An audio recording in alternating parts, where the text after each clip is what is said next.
Hey everyone! Before we get started, I just want to say, if you've ever driven alone at night on an empty road, you know that feeling. That feeling when your headlights are the only light for miles. When every shadow looks like it's moving.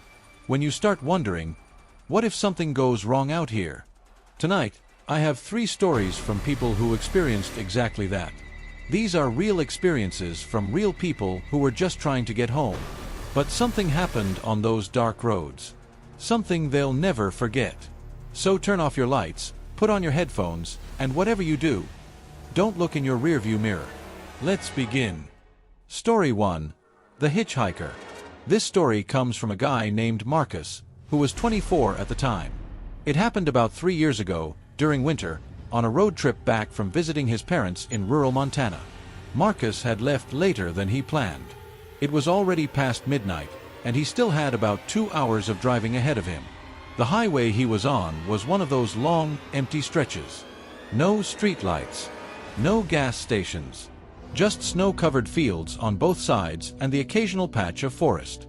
He said the heater in his car was broken, so he was bundled up in his jacket, breath fogging up the windshield every few minutes. He had to keep wiping it with his sleeve just to see the road clearly. About an hour into the drive, his headlights caught something up ahead. At first, he thought it was a deer. But as he got closer, he realized it was a person. A man, standing on the side of the road with his thumb out. Hitchhiking. Marcus's first instinct was to keep driving. He'd heard all the stories. You don't pick up strangers in the middle of nowhere. Especially not at 1 in the morning. But as he passed the guy, he glanced in his rearview mirror. The man was still standing there, completely still, watching his car disappear into the darkness. And for some reason, Marcus felt guilty. It was freezing out. The guy looked desperate. So against his better judgment, Marcus slowed down. He stopped about 50 feet past the man and waited. Through his side mirror, he watched the figure start walking toward the car. Slow, deliberate steps. The man was wearing a dark coat and a beanie pulled low over his face. Marcus couldn't make out any features. Just a silhouette moving through the red glow of his taillights. When the man reached the passenger door, Marcus unlocked it. The door opened, and a blast of cold air rushed in. The man climbed inside without a word, pulling the door shut behind him. "Thanks for stopping," the man said. His voice was low, raspy. He didn't look at Marcus. Just stared straight ahead through the windshield. "No problem," Marcus replied, trying to sound casual. "Where you headed?" "Just up the road," the man said. "I'll tell you when to stop." Marcus nodded and started driving again. He tried to make small talk, asking what the guy was doing out here so late, but the man gave short, vague answers. Said his car broke down a few miles back. Said he'd been walking for a while. But something felt off. The man's coat was dry. No snow on his shoulders, no frost on his beanie. And Marcus had driven this road for the past hour without seeing a single broken-down car. Minutes passed in uncomfortable silence. Marcus kept glancing over at the guy, but the man never moved. Never looked at him. Just sat there, hands folded in his lap, staring at the road ahead. Then Marcus noticed something that made his blood run cold. The man wasn't breathing. Marcus watched the guy's chest, waiting to see it rise and fall. But there was nothing. No fog on the window next to him. No sound of breath. Just stillness. Marcus's heart started pounding. He tightened his grip on the steering wheel and tried to stay calm. Maybe he was imagining it. Maybe the guy was just breathing quietly. But then the man spoke again. "You should have kept driving." Marcus's stomach dropped. "What?" The man slowly turned his head to look at Marcus for the first time. And in the dim glow of the dashboard lights, Marcus saw his face. Pale, sunken eyes. Lips cracked and blue, like he'd been frozen for days. "You should have kept driving," the man repeated, his voice flat and emotionless. Marcus didn't think. He slammed on the brakes. The car skidded to a stop in the middle of the empty highway. He reached across the man and threw open the passenger door. "Get out!" Marcus shouted. "Get out of my car!" The man didn't move. He just sat there, staring at Marcus with those hollow, dead eyes. "Get out!" Finally, the man smiled. A slow, unnatural smile that stretched too wide across his face. Then, without a word, he stepped out of the car and into the darkness. Marcus didn't wait. He slammed the door shut, locked it, and floored the gas pedal. His tires spun on the icy road before finally gripping, and the car shot forward. He didn't look back. He didn't check his mirrors. He just drove, hands shaking, heart racing, until he finally saw the lights of a gas station up ahead. He pulled in, parked under the brightest light he could find, and sat there for 20 minutes, trying to catch his breath. When he finally calmed down enough to think clearly, he checked the passenger seat. There was nothing there. No wet spots from snow. No dirt. No sign that anyone had been sitting there at all. Except for one thing. On the passenger side window, right where the man had been sitting, there was a handprint. A single, frozen handprint on the inside of the glass. Marcus said he scrubbed that window for 10 minutes, but the print wouldn't come off. It stayed there for weeks, no matter what he tried. Eventually, he just stopped using that door altogether. He still drives that highway sometimes when he visits his parents. But now, he never stops. Not for anything. Not for anyone. Because he knows that some things on the road at night aren't looking for a ride. They're looking for something else. Story 2. The gas station. This next story is from a woman named Emily. She was 29 when this happened, driving home from a late shift at the hospital where she worked as a nurse. It was around 2:30 in the morning, and Emily was exhausted. She just finished a 12-hour shift, and all she wanted was to get home, take a hot shower, and collapse into bed. But about halfway home, she noticed her gas light come on. She groaned, knowing she'd have to stop. The problem was, there weren't many gas stations on this route. It was a rural area, mostly farmland and empty fields. After another 10 minutes of driving, she finally saw a sign for a gas station up ahead. It was one of those old rundown places that looked like it hadn't been updated since the 80s.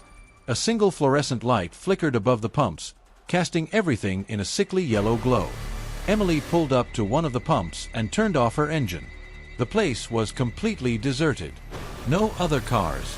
No attendant visible inside the small building that served as the convenience store. She stepped out of her car, the cold night air biting at her skin. It was eerily quiet. No wind. No crickets. Just silence. She swiped her card at the pump and started filling her tank, glancing around nervously. Something about this place felt wrong. It felt abandoned.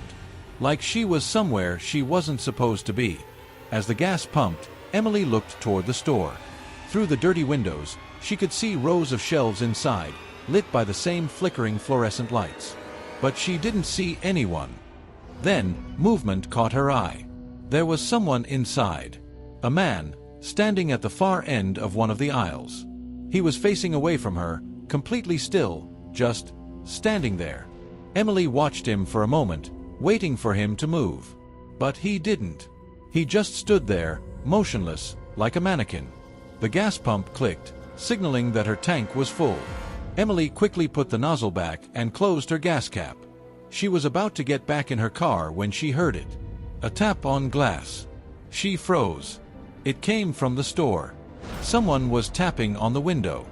Emily slowly turned her head. The man she'd seen inside was now standing directly at the window, his face pressed against the glass, staring at her. He was smiling. Emily's heart jumped into her throat. She quickly opened her car door, but before she could get in, the man moved.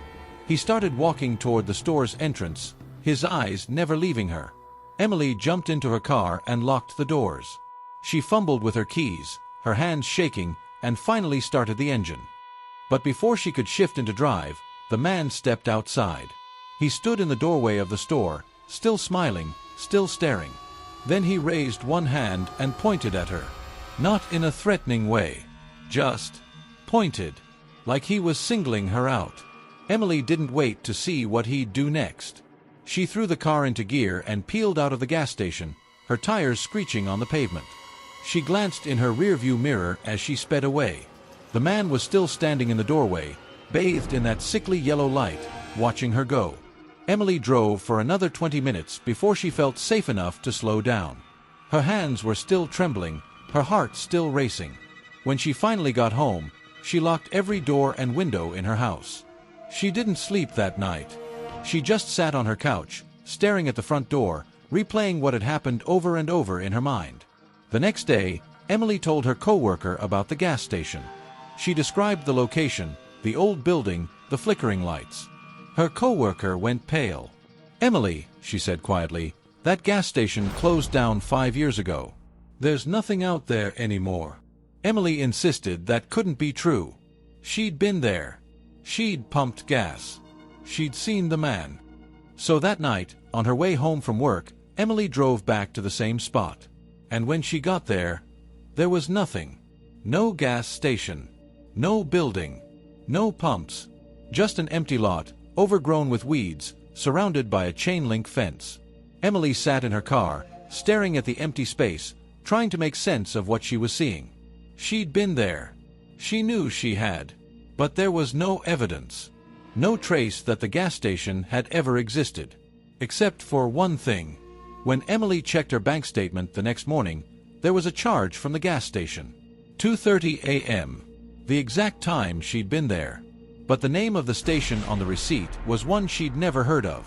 And when she Googled it, the only result was an old news article from 7 years ago. The article was about a murder. A woman had been killed at that gas station late one night. Stabbed by an unknown man who was never caught. The gas station had closed down shortly after. And eventually, it was torn down. Emily never drove that route again. She found a different way home, even if it took longer. Because she knows that some places don't stay gone. And some people never leave. Story 3. The Headlights. This last story comes from a guy named Daniel. He was 31 at the time, driving home from a friend's cabin in the woods. It was late October, almost Halloween, and Daniel had spent the weekend up there with a few buddies, just relaxing and getting away from the city. The drive back was supposed to take about 3 hours, mostly on winding back roads through the forest. Daniel left around 11 p.m., figuring he'd be home by 2 in the morning. The first hour of the drive was uneventful. Dark, quiet, just the hum of his engine and the occasional rustle of trees in the wind. Daniel had his playlist going, some classic rock to keep him awake. But about an hour and a half into the drive, he noticed something in his rear-view mirror. Headlights. At first, he didn't think much of it. Another car on the road. No big deal. But after a few minutes, Daniel realized the car was following pretty close. Too close. He could see the bright glare of the headlights in his mirror, almost blinding. Daniel tapped his brakes a couple of times, a subtle way of telling the driver to back off. But the car didn't slow down. It stayed right on his bumper. "All right, buddy," Daniel muttered to himself. "I'll just let you pass." He slowed down, moving over to the side of the narrow road to give the other car room to go around him. But the car didn't pass. It slowed down too, staying right behind him. Daniel frowned. He sped up again, and so did the car. He slowed down, and the car matched his speed. A knot of unease started forming in Daniel's stomach. This wasn't normal.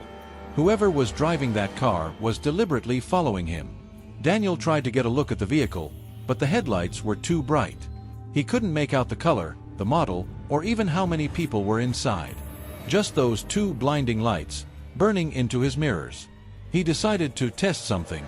At the next turn, instead of continuing on the main road, Daniel took a random side road, one that led deeper into the forest. The car followed. Daniel's heart started beating faster. Okay, this was officially creepy. He sped up, pushing his car to 40, then 50 miles per hour on the narrow winding road. The car behind him sped up too, staying right on his tail. Daniel's mind raced. Should he pull over? Confront whoever this was? No, that was stupid. He was in the middle of nowhere. No cell service. No houses nearby. He had to keep driving. Had to get back to the main road, back to civilization. Daniel took another turn, then another, trying to lose the car. But no matter what he did, the headlights stayed behind him. Relentless. Unwavering. Then, something strange happened. The headlights flashed.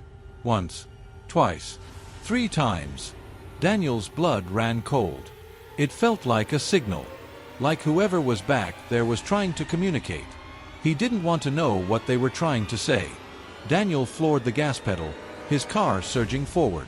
The engine roared, the speedometer climbing past 60, 70, 80. The trees on either side of the road blurred into dark streaks. But the car kept up. Those headlights never fell back. Not even a little. Daniel's hands were white-knuckled on the steering wheel. His breath came in short, panicked gasps. He didn't know what to do. He couldn't outrun them. He couldn't lose them. Then, up ahead, he saw something. A small dirt road branching off to the left. On impulse, Daniel yanked the wheel, his tires skidding as he took the turn way too fast. He killed his headlights. The world plunged into darkness. Daniel could barely see the road ahead, just vague outlines of trees and the faint glow of moonlight. But he kept driving, slow and careful, praying the car behind him wouldn't see where he'd gone. He held his breath, listening. And then he saw it. The other car flew past the dirt road, its headlights disappearing down the main road. Daniel waited. 1 minute. 2 minutes. 5. Nothing. Slowly, he let out a breath. He'd lost them. Daniel sat there in the darkness for a few more minutes, letting his heart rate come down. Then he turned his headlights back on and carefully backed out onto the main road. He drove the rest of the way home in silence, constantly checking his mirrors. But the headlights never came back. When Daniel got home, he locked his car in the garage and went straight inside. He didn't tell anyone what had happened. Not at first. He thought maybe he'd overreacted. Maybe it was just some jerk messing with him. But 2 days later, Daniel saw something on the local news that made his blood turn to ice. There had been a string of carjackings in the area. A group of men had been following drivers on remote roads late at night, forcing them to pull over and robbing them at gunpoint. One victim had been killed. The police were warning people to stay vigilant, to avoid driving alone at night, to call 911 if they noticed anyone following them. Daniel stared at the TV, his hands trembling. He'd been lucky. So lucky. If he hadn't turned off his headlights. If he hadn't taken that dirt road. He didn't want to think about what would have happened. Daniel still drives that route sometimes. But never at night. Never alone. Because he knows that on those dark roads, you're not always the only one out there. And sometimes, the person behind you isn't just another driver. They're hunting. So those were the 3 stories. 3 people, 3 nights, 3 things that should never have happened. Marcus and the hitchhiker with the frozen handprint. Emily and the gas station that didn't exist. Daniel and the headlights that wouldn't stop following. Which one scared you the most? Let me know in the comments below. And if you've ever had a creepy experience while driving alone at night, share your story. I read every single comment. If you enjoyed these stories, make sure to hit that subscribe button and turn on notifications so you never miss an upload. I post new scary stories every week. And remember, next time you're driving alone at night, keep your doors locked, your eyes on the road, and whatever you do, don't look in your rearview mirror for too long. You never know what might be looking back. Thanks for watching. Stay safe out there.